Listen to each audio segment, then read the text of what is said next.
The connection between Rachel and me wasn't something that just appeared out of nowhere. It was built slowly, through years of navigating both tough times and small victories side by side. We both came from pretty modest backgrounds, raised by hardworking parents who hammered in the importance of grit and commitment. Rachel spent her early years in a simple house in Kent. Her dad ran a small-time construction outfit, and her mom was a no-nonsense schoolteacher. That environment gave Rachel a practical mindset and a heavy sense of duty, although, as the years went on, she seemed to wield that responsibility more like a weapon than a virtue. I, on the other hand, grew up in Surrey, right in the middle of a buzzing suburban sprawl. My dad, a sharp and driven commercial lawyer, was a major influence on how I came to view success and ambition. My mom kept the home running with quiet strength, never flashy, always steady, and her constant support gave me a sense of calm I didn't appreciate fully until much later. Those early life lessons steered me toward a career in project management, a field that sits right at the intersection of logical planning and emotional intelligence. Rachel and I first met while studying business administration at university. She had a knack for long-term strategy and high-level planning, while I gravitated more toward putting plans into action and solving problems on the fly. That natural complement drew us together, professionally at first. But it didn't take long before our work partnership started bleeding into our personal lives. In those early days, we spent countless late nights bouncing around business ideas, painting vivid pictures of the future we thought we wanted to build together. It was one of those caffeine-fueled nights that the concept for our consultancy, Alpha Business Consultants, or ABC, was born. With my father's legal guidance and a generous financial push, we got the firm off the ground, specializing in strategic planning and organizational transformation. The first few years were anything but smooth. Juggling demanding clients, keeping our growing team on track, and figuring out how to actually run a business nearly tore us apart more than once. But we leaned into the struggle, convinced that our connection was solid enough to withstand anything. Looking back, that may have been a touch naive. Rachel racks up close to 8,000 miles a year driving to meet clients, usually for quick, often unnecessary face-to-face visits. Our home sits just outside the chaos of London traffic, tucked near the M25 in Surrey.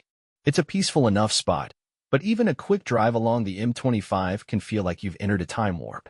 To deal with the bumper-to-bumper mess, Rachel's approach is predictable: junk food, fizzy drinks, and blasting bubblegum pop that could drive anyone within earshot mad.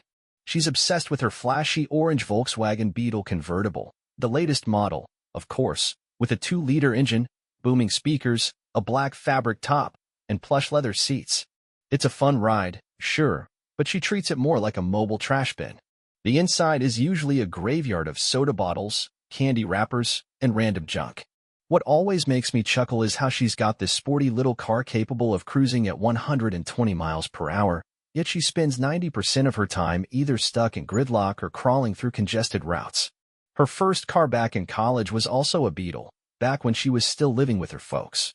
She brings it up constantly, as if those were the golden days. I never pried, but I have a feeling those memories might involve a bit more than just innocent cruising. When Volkswagen re-released the Beetle a few years ago, she wouldn't shut up about it. So, for her 50th birthday, I took the not-so-subtle hint and bought her the top-tier convertible version. I even shelled out for a custom license plate with her initials and the word "bug," a ridiculous expense, but it made her beam. She quickly started calling the car her baby bug, which was both endearing and mildly irritating. Despite her love for the car, she's never been big on maintenance. I'd check the tire pressure, top off fluids, and quietly clean out the trash when she wasn't looking. She never noticed, and definitely never said thank you. But I didn't mind too much. The upside was finding enough spare change under the seats to grab a couple of pints at the local pub now and then. It's not like Rachel needs to keep track of loose coins anyway. Between the two of us, we make more than enough to live comfortably. She's a corporate consultant who helps businesses map out growth strategies, while I work as a freelance project manager, specializing in change management, which often means being the guy who has to deliver the bad news or, worse, lay people off. Most folks call me Terry, not because it's my real name, which is actually Ben, and not short for Terrence either. It's a nickname I picked up ages ago, the Terminator. I earned it from my no-nonsense approach to restructuring, and, let's be honest, the firing part. As I mentioned, Rachel and I met in business school and hit it off quickly. Before we tied the knot, we decided to dive into business together and founded Alpha Business Consultants Limited. We were young, full of big ideas, and just green enough to think we could do it all ourselves. Thankfully, my dad stepped in with some key advice and the cash to back it up. As a respected lawyer, his involvement gave our little firm some much-needed credibility. He even agreed to be listed as a director in exchange for a few shares. He passed away not long after we launched the company, which hit me hard. But I'll always be grateful for the way he helped set us up. In the early days, Rachel and I were laser-focused on building the business, especially around strategic planning. But after a while, it became obvious that our talents didn't overlap as neatly as we thought. Rachel thrives when she's plotting out the ideal future scenario, always painting pretty pictures of what could be. Meanwhile, I'm the one who deals with reality when things inevitably go sideways. She's all about the what should happen, and I'm stuck managing the what actually does. Both Rachel and my father shared the opinion that alpha business consultants should pivot toward focusing on high-level strategy rather than hands-on execution. So, after a few lengthy discussions, we agreed it made sense for me to branch off on my own, offering independent consulting on organizational change. Rachel carried on with ABC, running it solo. By then, our twin daughters, Grace and Chloe, had already flown the nest to attend university, leaving the house noticeably quieter. Back when they were still little, I had converted a room on the ground floor into a fully functional office, complete with a proper sign on the door, a space where either Rachel or I could work without being disturbed. Over the years, though, it slowly morphed into Rachel's personal domain, especially since I spent most of my time on-site with clients, while she preferred working from the comfort of home. Rachel had a regular rotation of about 50 clients who reached out when they needed her advice, and she charged them accordingly. In contrast, my work came in waves. I didn't have the same kind of steady stream. I usually landed gigs through referrals and often acted as an external consultant for a large management firm. Typically, I'd take on one big project at a time, handling everything from corporate restructurings to office moves. These engagements could stretch for weeks or months. Between assignments, I embraced the gaps. Sometimes they lasted a few days, sometimes weeks. Where others might have felt anxious, I actually enjoyed the breathing room. I used the downtime to catch up on reading, experiment with new recipes, or tackle minor house repairs. It also gave me time to handle the more mundane tasks Rachel liked to ignore, like cleaning her fish tank. She'd once read that a large, colorful aquarium could enhance focus and stimulate creativity, so naturally, she insisted on installing one in the office. She loved the idea of it, but that was as far as it went. When it came to maintenance, that was all me. Rachel could barely tell you what pH level meant. To her, it might as well have been a Wi-Fi password. I never minded having the house to myself when Rachel was away for work, and she didn't complain when I was off on longer projects either. Truth be told, I think those little breaks did our relationship some good, especially after the girls left. I'd hoped, once we had the house to ourselves, we might reignite our social life a bit, maybe sneak off for romantic weekends to Paris or Rome. But as they say, man plans, and the universe rolls its eyes. Things really shifted the day Rachel brought home a dog, completely unannounced, naturally. She strolled through the door with a Shih Tzu puppy in tow, proudly announcing his name, Little Doug. Apparently, he was a Chinese lion dog, though to me, he looked more like a fuzzy footstool with eyes. All I could think of was that old joke, a zoo with only one animal, and it's a Shih Tzu. I was more than a little irritated she hadn't even discussed it with me. Sure, Little Doug was cute, but I knew, without a doubt, that I'd end up handling the lion's share of care, especially once the novelty wore off. He was barely house-trained, which meant I was the one constantly wiping up his little accidents. Let's just say he didn't get the name Little Doug solely because of his size. Rachel was instantly obsessed with him. He was her constant shadow, curled up in her lap while she watched TV, stretched out beside her on the couch, even parked on a dining chair like he'd paid for a reservation. Every morning, there he was, nestled between us in bed. I tried, multiple times, to convince Rachel that maybe we should limit where the dog could go, especially the bedroom. But if she heard me at all, she never showed it. Eventually, if I wanted even a shred of privacy, I had to lock the door. Of course, that only led to Little Doug scratching and yapping at it, followed closely by Rachel shouting from the other side like I'd just committed treason. One Sunday afternoon, while tidying up, I spotted a crumpled receipt near a plastic bag on the floor. It was from the Ainsley House Hotel, a fairly upscale country spot about 20 miles out. Known mostly for its spa and event space, it also had a restaurant that locals raved about. The receipt didn't list much detail, but the amount looked like the kind of tab you'd expect from a nice lunch or dinner for 2, maybe 3 people. I assumed Rachel had taken a client or 2 there. She was always entertaining, so I held onto the receipt just in case she needed it for her expenses. I slipped it into my wallet, finished cleaning the snack wrappers and rubbish, tied off the bag, tossed it, and took her Beetle to the garage for a quick service and top-up. The next day, Rachel was headed up north for a business trip and wouldn't be home for a few days. I had some rare free time between projects and thought it might be nice to take her out for a quiet lunch at the Fox and Hounds, something simple to reconnect. But she brushed me off, saying she had too much to prep for the trip. That stung a bit, especially since Sundays had always been family time, even with the girls away. They still kept the tradition alive by calling us every Sunday. When I returned from the garage, Rachel was in the living room, deep into a call with Chloe. From what I overheard, Chloe was tangled in yet another emotional storm, the usual. Grace, in contrast, was always calm and even-keeled, but Chloe had a flair for turning everything into high drama. Whenever there was a crisis, emotional or otherwise, Rachel was the first point of contact. The girls both knew I was there if they needed practical advice, but when it came to tears, breakups, or venting, they instinctively turned to their mother. That day, Rachel was dishing out her usual tough love wisdom, telling Chloe to let it go, not to dwell, and reminding her that there are plenty of fish in the sea. She urged her to focus on herself before diving headfirst into something new. I had no clue what had gone down between Chloe and her boyfriend, so I stayed out of it. My personal belief? Festina lente, hurry slowly. Take your time, think things through before you act. But Chloe had to find her own pace. So, I just asked Rachel to pass along a hello to Chloe and left her to it. I headed to the kitchen and started prepping Sunday dinner. Sunday dinners in our house usually meant roast beef, crispy Yorkshire puddings, and a side of fries. I always found the ritual soothing, the chopping, the timing, the aromas filling the kitchen, especially when paired with a decent bottle of claret. It was my way of winding down, a small tradition that grounded me.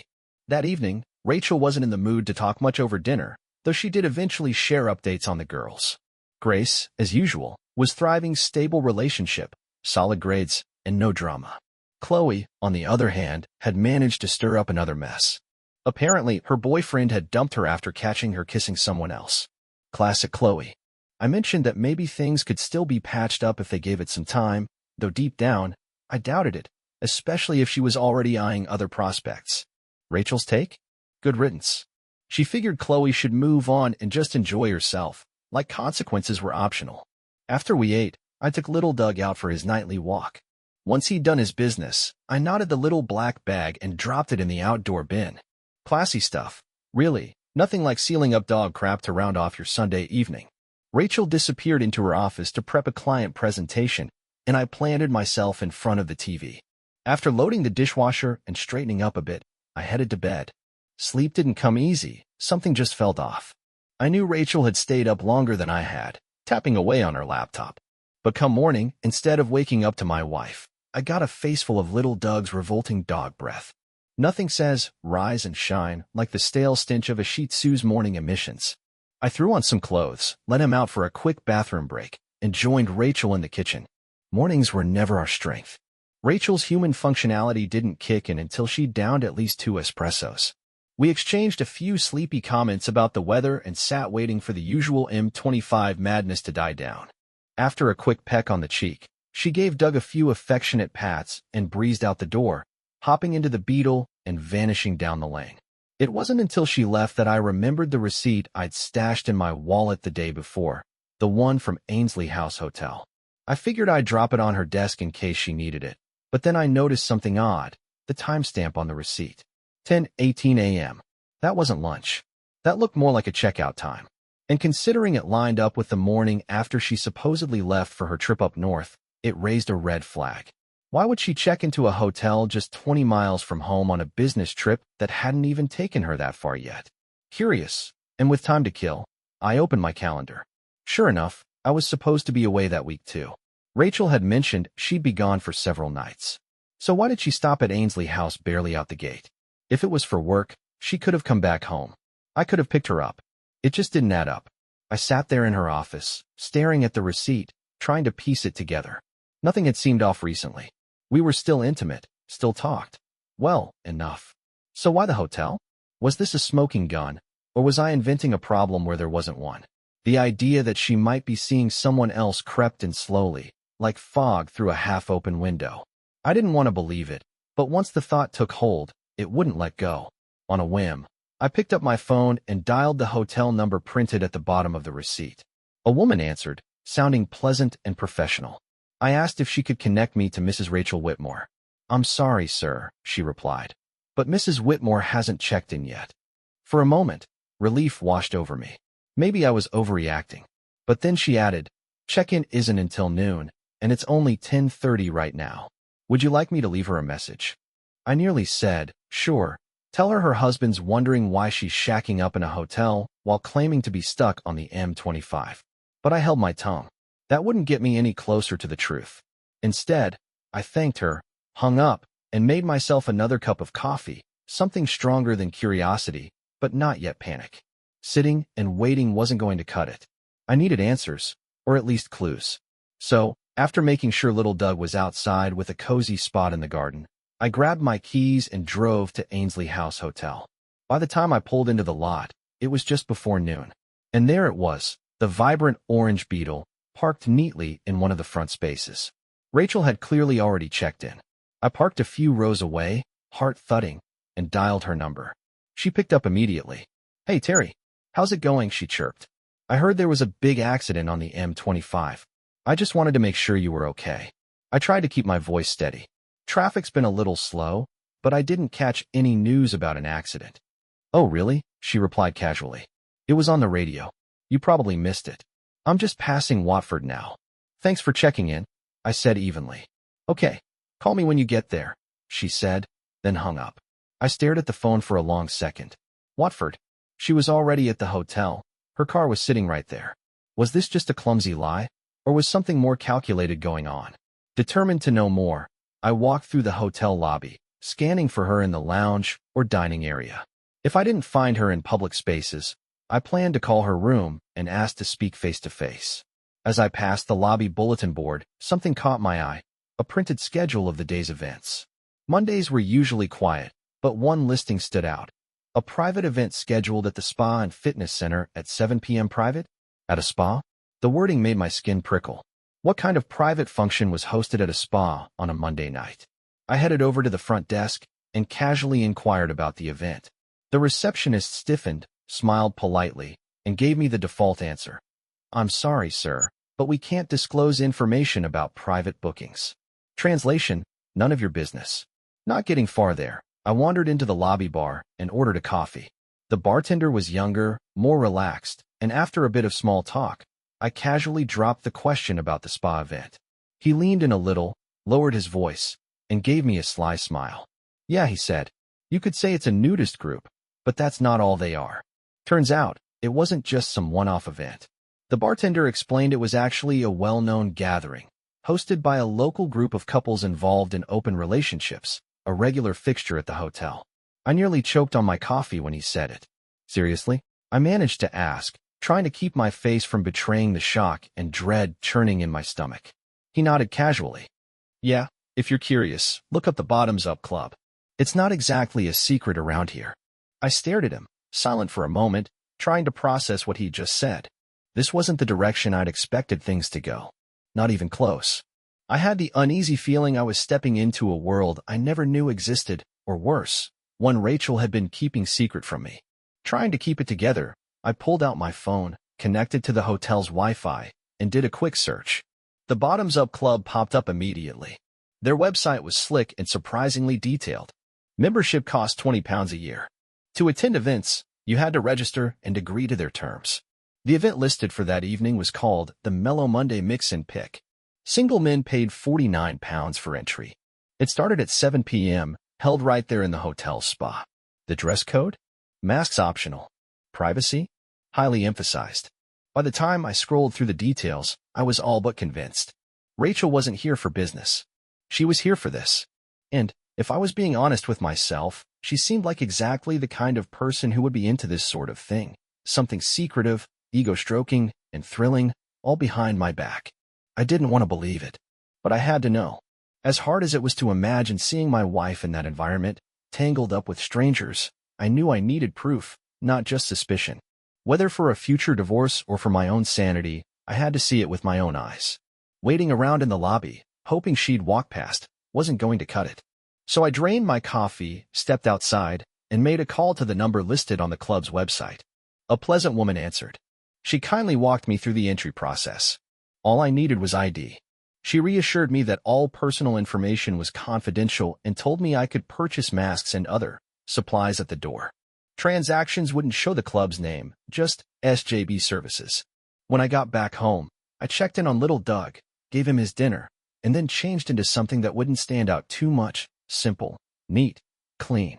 I wasn't sure exactly what I'd find, but I wanted to be ready for anything. Before leaving, I opened up our bank records. Sure enough, there were recurring charges to SJB services going back several months, some small, some more substantial. The dates matched up suspiciously well with trips Rachel had claimed were for client meetings or networking retreats. I printed out the statements and filed them away. By 8 p.m., I was back at the hotel, heart thudding like a drum as I walked toward the spa. The woman at the reception, the same voice from the phone, greeted me warmly. She wore a floral dress, and though she seemed composed, she picked up on my nerves right away. "You're a bit late, but no worries," she said gently, scanning my ID and offering me a black mask and a packet of rubbers I had no intention of using. "The crowd's friendly. Just head to the gym area. If you need anything, ask. You'll fit right in." Mask in hand, I nodded and stepped through the door. The gym had been transformed. The lights were dimmed low, the heat turned up to give the space an almost tropical feel. Soft jazz played quietly, just enough to mask conversations without overwhelming them. About 70 or 80 people were already there, some still dressed, some half-naked, and a few wearing absolutely nothing. Near the entrance, there was a refreshments table. But most of the activity centered around the white mats spread across the room, 8 of them, evenly spaced and surrounded by groups. Couples, singles, trios, watching, whispering, or fully engaged. I tried to blend in, staying clothed, mask on, as I drifted from one side of the room to the other. My goal wasn't to participate. I was here to observe, to confirm. At one mat, 2 younger women explored each other's bodies while a crowd watched, murmuring their approval. At another, 2 aging couples fumbled through something that looked more like clumsy group yoga than passion. The whole thing was surreal, uncomfortable, surreal, and, more than anything, sad. And then, there she was, in the far corner, on a mat, naked. Rachel. She was unmistakable, even without a mask. I'd have known her anywhere. But just to be sure, I looked down at her ankle. The small turtle tattoo on her left leg confirmed it. She was tangled up with 2 young men, their bodies pressed close, the surrounding group watching like it was some sort of performance. She wasn't just there, she was the main attraction. People around her clapped and laughed. Some cheered. And Rachel? She was smiling, completely in her element, soaking in the attention, oblivious or indifferent to the damage she was doing. I didn't confront her. That would have been pointless. I kept my mask on, my distance intact, and pulled out my phone. I filmed discreetly, making sure her face was visible enough to be identified later. The others? I could blur them out if needed. I knew I'd signed a confidentiality agreement to get in, but frankly, that was the least of my concerns at that point. As I kept filming, a man beside me, tall, wearing a black shirt, muttered something just loud enough for me to hear. "It's like watching a front door get kicked in during a hurricane," he said, gesturing toward Rachel. "Look at the way she moves." A woman nearby chimed in, her tone casual, maybe even proud. "She's amazing with a group. We've been with her a few times. She's got stamina, I'll give her that." My stomach turned, but I held it together. I kept my focus, capturing the scene, staying quiet, keeping my breathing steady. Eventually, I'd seen enough. Without saying a word, I turned and slipped out. The woman at reception looked surprised to see me so soon. "I forgot something," I said quickly. "I'll be back." She smiled politely, and I walked out into the night, numb. Everything I just witnessed played over and over in my head, impossible to ignore. Rachel, the woman I'd trusted for decades, was living a secret life. One I never agreed to. One I never even imagined. And now, I had the proof. There was still a part of me clinging to hope, trying to rationalize what I'd seen, searching for some innocent explanation. But deep down, I knew better. The truth was right there in front of me. There was no misunderstanding, no misreading. Rachel had crossed a line that couldn't be uncrossed. Our once special connection, The partnership we'd built over decades suddenly felt cheap. Like something you'd find discarded on the discount shelf, familiar, but worthless. Driving away from the hotel, shock turned into a slow-moving storm of realization. My thoughts tangled, and my body reacted.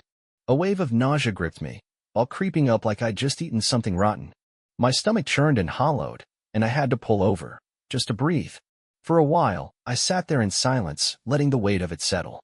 Grief, anger, betrayal, all of it washed over me at once. I started to build a wall in my mind, a place to hold the chaos. It didn't make it any easier, but it helped me find focus. I wasn't in denial. I'd seen what she did.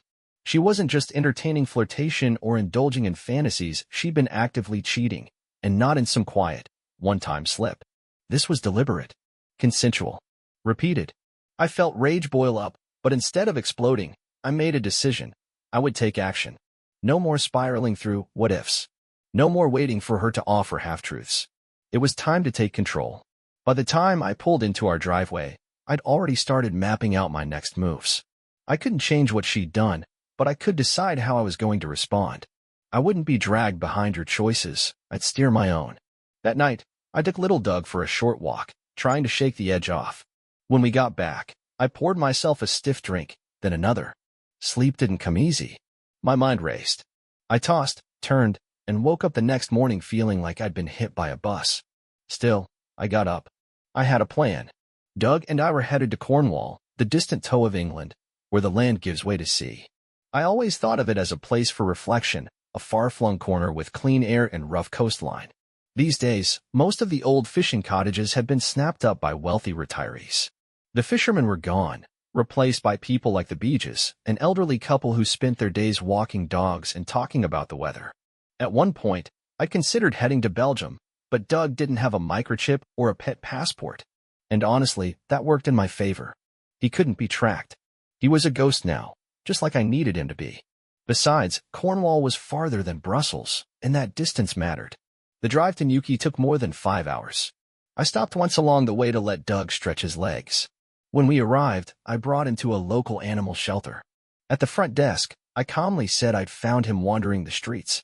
The woman behind the counter smiled, instantly identifying him as a Shih Tzu. "Oh, he'll find a home quickly," she said, "especially one this cute." Doug didn't seem upset, just a little confused, which made things easier. I gave him a final pat on the head, said my silent goodbye, and walked out. Afterward, I found a nearby gas station and asked the man behind the counter if he knew a good pub. He recommended the White Horse. It took me a moment to realize he meant the nearby White Horse Hotel.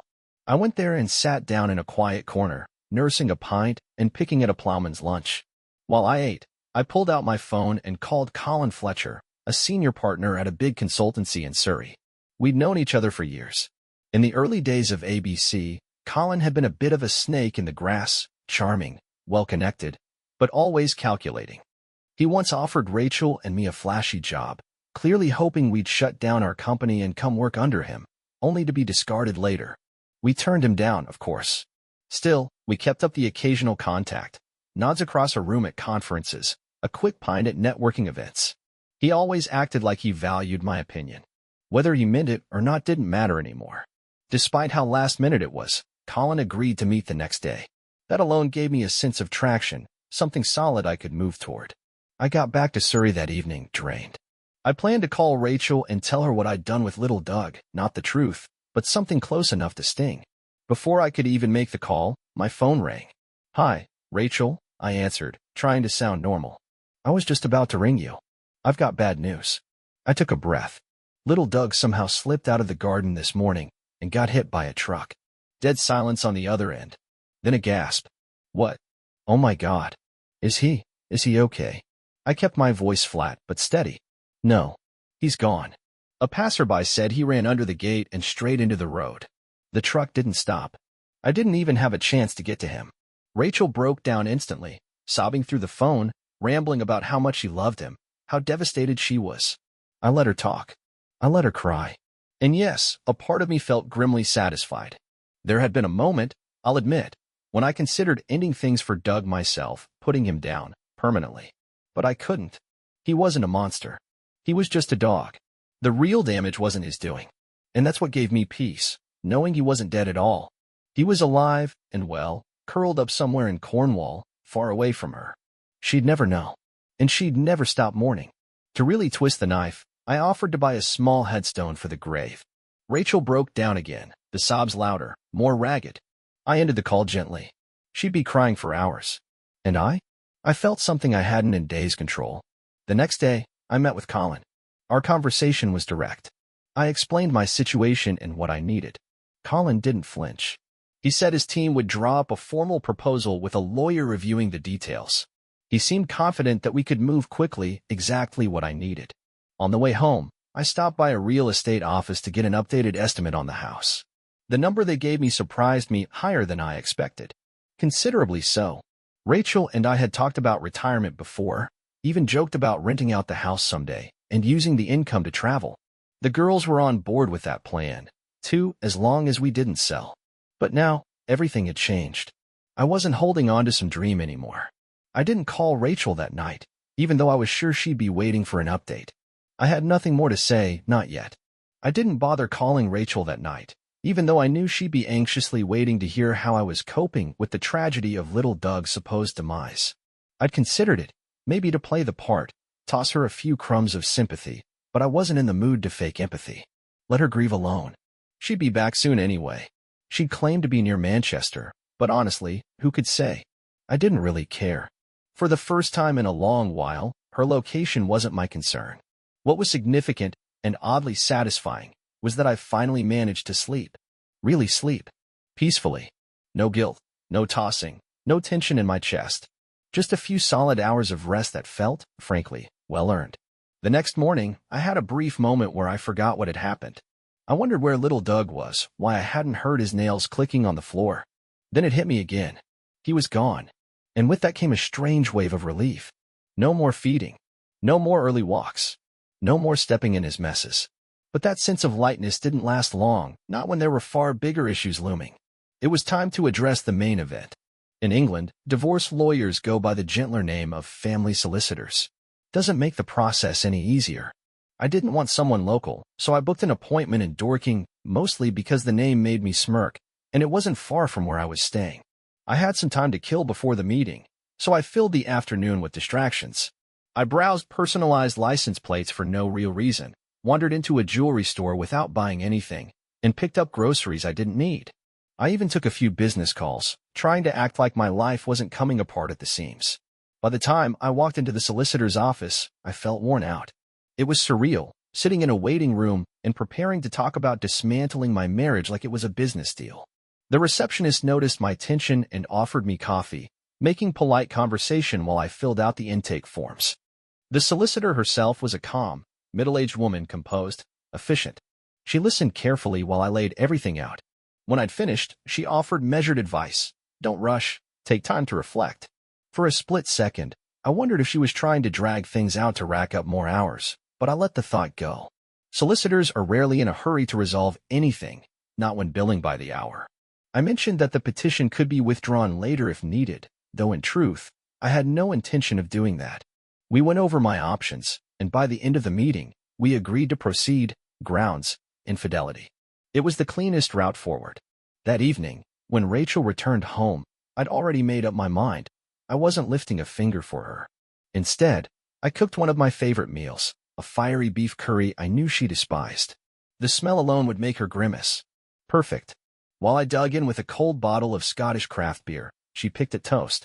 Over dinner, I mentioned casually, as if it were no big deal, that I'd landed a new contract up in Yorkshire. A solid gig. 6 months to start. She didn't react much. Still wallowing in her grief for the dog, I supposed. When I told her I'd be leaving the next morning and wouldn't be back until late Saturday, she looked mildly disappointed.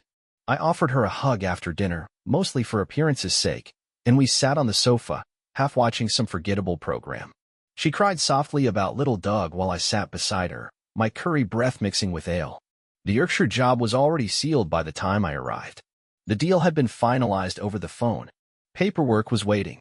I knew several of the directors involved, and they were eager to bring me on board.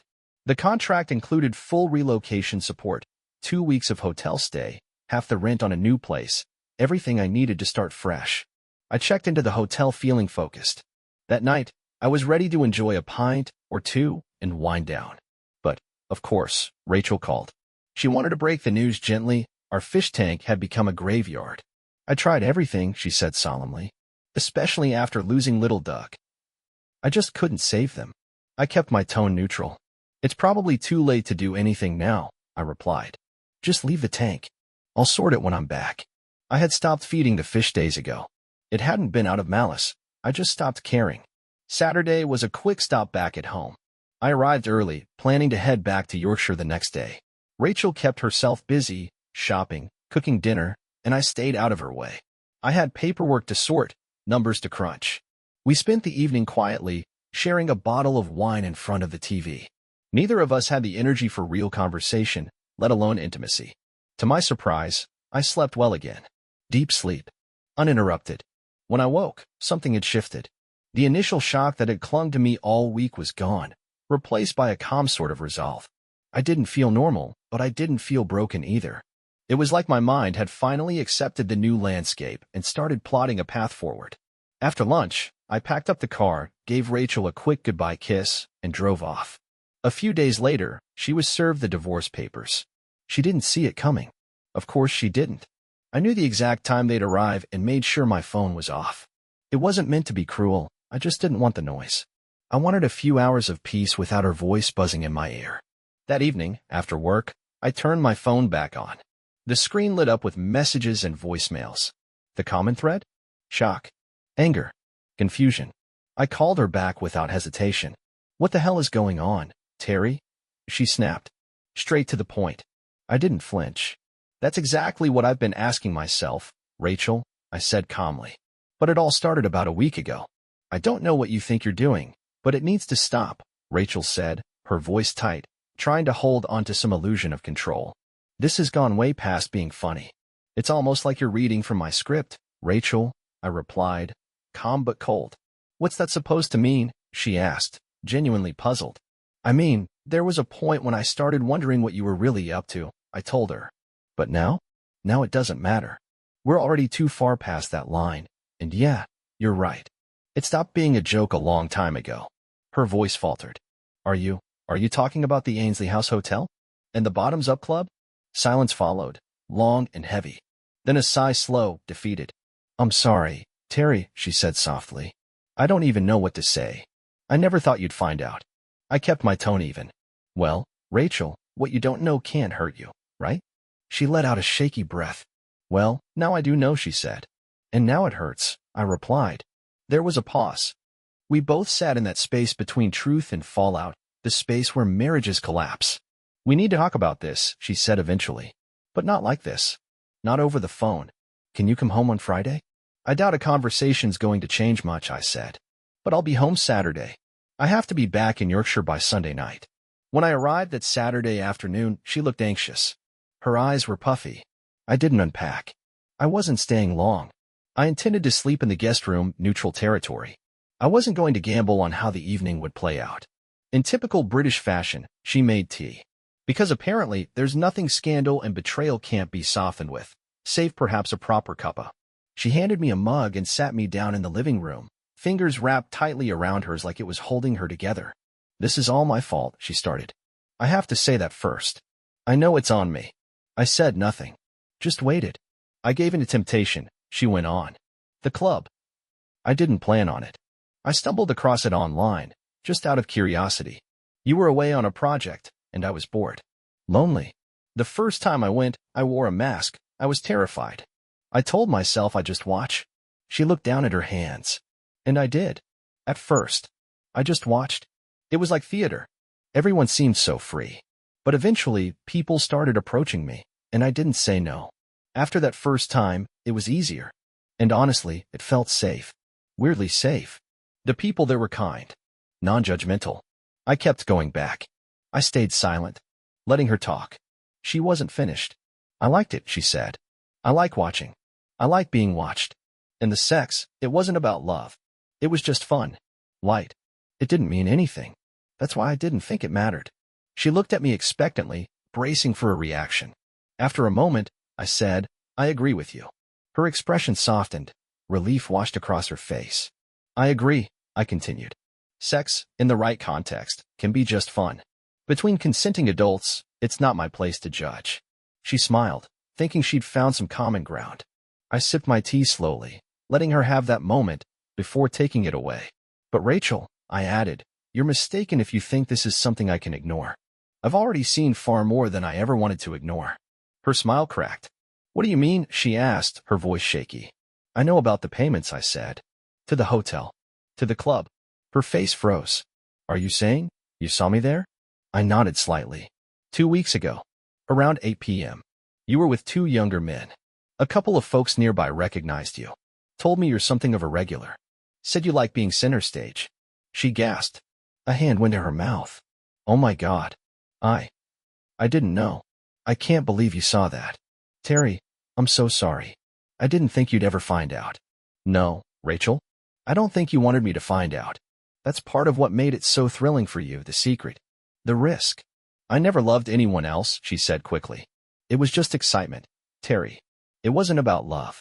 I never wanted to fall for anyone else. I still love you. I just didn't know how to tell you. You're right, I said flatly. You couldn't have told me. Because I never would have agreed to this. And that probably made it more exciting. She swallowed hard. I know you're hurt. And I get why. But don't you think filing for divorce is extreme? No, I replied.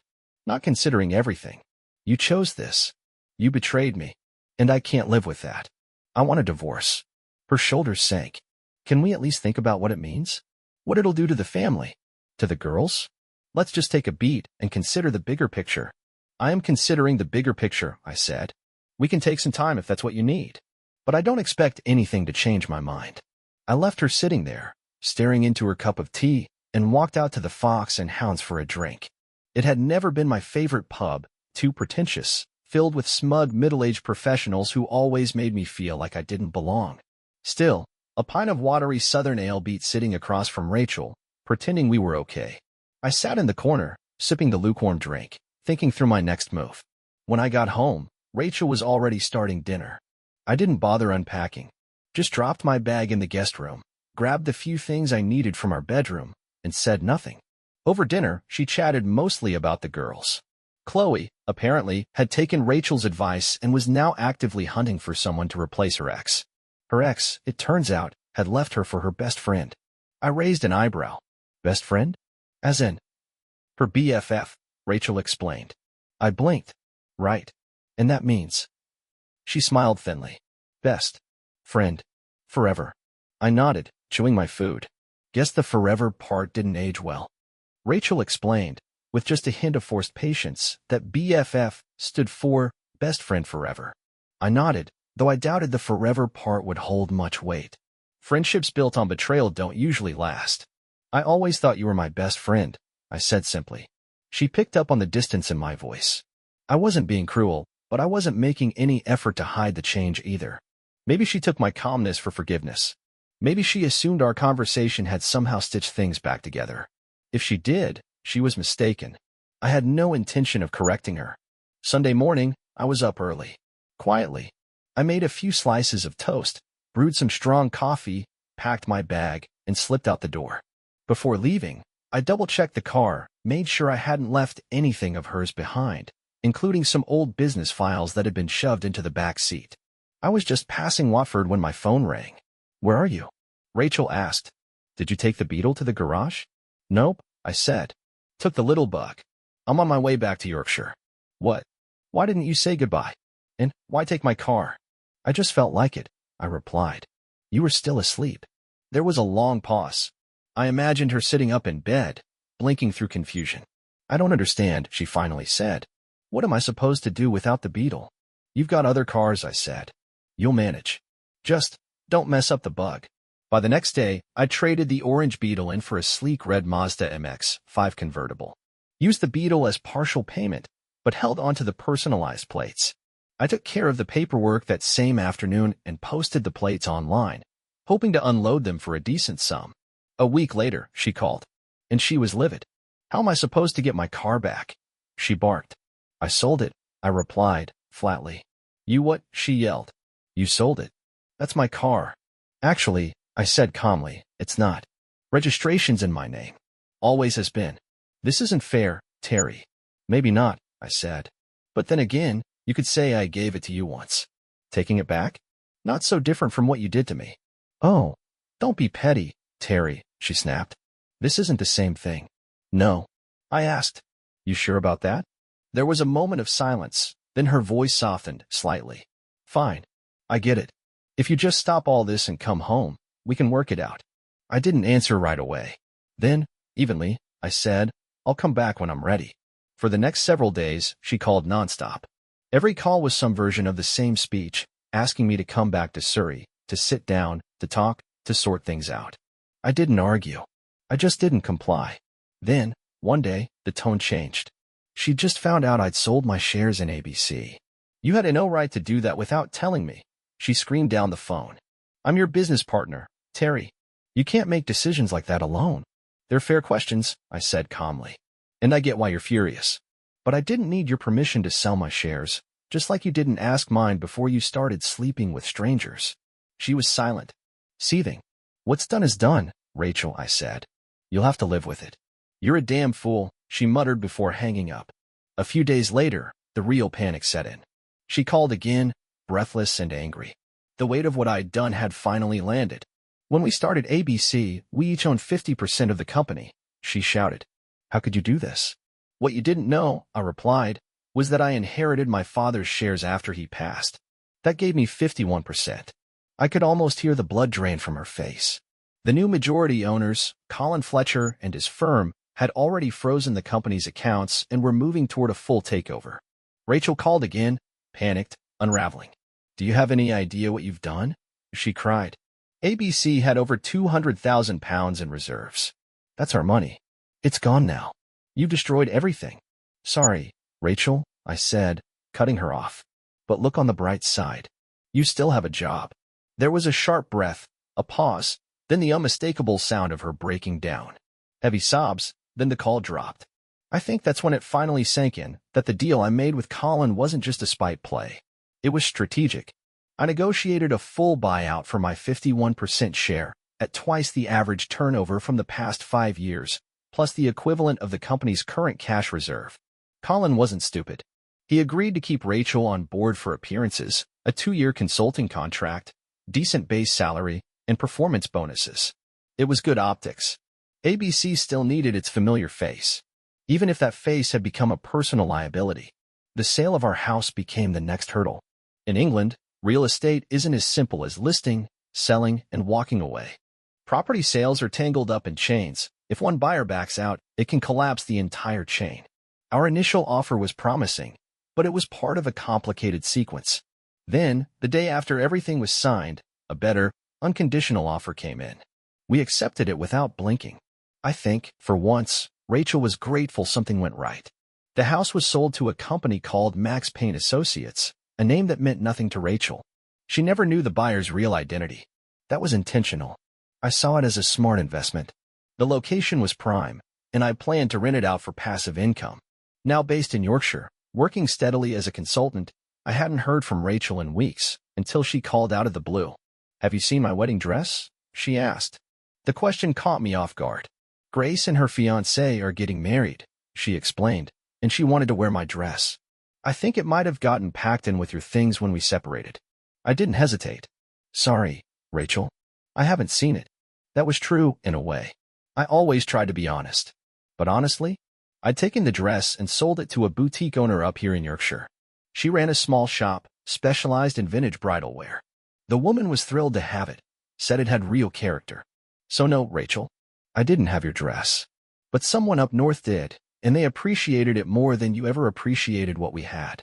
There was no way I was going to let Rachel keep that dress, not after everything. And I certainly wasn't about to let one of our daughters walk down the aisle in it, wrapped in the symbol of a marriage that had already been burned to the ground. That dress didn't represent love anymore. It represented what happens when trust is taken for granted, when vows become optional. A few days later, Chloe called. Her voice was high and anxious. Dad, Mom's completely losing it, she said. She found out the diamond ring you gave her is fake. She thought it was worth a fortune. Now she's absolutely gutted. I let out a soft breath. That's unfortunate, I said, keeping my voice flat. Funny how people get so caught up in what something seems to be, and then it hits them when they find out it's not what they thought. Chloe hesitated. Well, the real ring's in a safety deposit box at my bank. I smiled. Good to know. Who knows, she added. Might come in handy if I ever meet someone worth keeping. I didn't say anything, but I liked the sound of that. Chloe was always impulsive, but there was steel under all the drama. Maybe she learned more than Rachel realized. Settling into life in Yorkshire brought clarity I hadn't expected. So much had changed in such a short span, it was almost disorienting. The days when Rachel and I used to dream aloud, build business plans over cheap wine, or laugh about retiring somewhere sunny, those days felt like they belonged to another life. Back then, we were just two idealistic university sweethearts, hungry, naive, and convinced we could shape the world into something that suited us. But time has a way of peeling back the layers. What you uncover isn't always pretty. Yorkshire, with its wide-open skies and sharp countryside air, felt like a reset button on my soul. My work kept me grounded. Each new project gave me purpose, problems to solve, plans to deliver, real progress I could measure. It was the kind of satisfaction I hadn't felt at home in years. And Rachel? I still thought about her, but less often, and with less venom. Occasionally, an old memory would sneak in, something harmless. The way she used to tease me about my obsession with Yorkshire puddings. Or how she could light up a room with her laugh before everything got so tangled. But those memories were faint now, like stars on a cloudy night. Distant. Outshone by the wreckage we left behind. One Friday evening, I was nursing a pint at a local pub, watching a football match on the telly. The place was buzzing, full of easy noise, conversations, laughter, glasses clinking. It was background comfort. Nothing demanded anything from me. At the next table, two blokes were deep in a discussion about life's curveballs, failed jobs, failed relationships, the usual. One of them, older, weathered, said something that stuck. You've got to let go of what weighs you down, mate, he said. Otherwise, it'll drown you. He wasn't wrong. Letting go had never been my strong suit.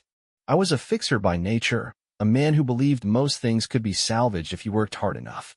But life with Rachel taught me the hard truth. Some things are beyond repair. That night, back at the flat, I opened the closet and pulled out an old box. It held the final scraps of my past, photos, letters, little tokens from a time that now felt like fiction. Among them, I found a photo of Rachel and me, years ago, from our uni days. We were on a beach somewhere, beaming like idiots, arms wrapped around each other, no clue what life had in store. I stared at it for a long time. Then I slipped it into a drawer. Not to mourn what was lost, but to remember what had once been. Even the best chapters come to an end. Doesn't mean they weren't worth writing. As for Rachel, I heard bits and pieces now and then. She was still running ABC, though her role had shrunk. Chloe would drop the occasional tidbit about Mum's latest antics, but I didn't pry. I had my life, and she had hers. And honestly, that was enough. In the end, I came to understand that healing didn't mean forgetting. It just meant focusing forward instead of constantly glancing back. Life doesn't hand out roadmaps. You just put one foot in front of the other, trusting that eventually, the path will take you somewhere worth being.